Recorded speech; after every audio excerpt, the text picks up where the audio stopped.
if kwenzekile wandinceda usemveni kwam, usizo lwakho wena ondincedile aluveli kum, luvela kumncedi. If undincedile wabona ihlazo lam usemveni kwam, if thina siya phambili, su expecta ngoba undincedile nam ndizojika ndizokunceda.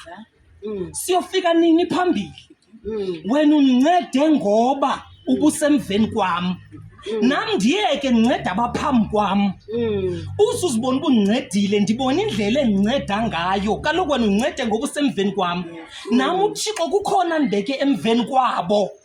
So sofuna ndijike sizodlala umerry-go-round. Awunceda ngoba unenhliziyo entle, uncede ngoba uThixo kubeke emveni kwam. Nam kukhona abasemveni kwam endibancedayo nabo. Wena usetyenziswa nguThixo, nam ndisetyenziswa nguThixo unceda abanye. Mna andikoloti ifavor ngokundinceda. Hello, my friend.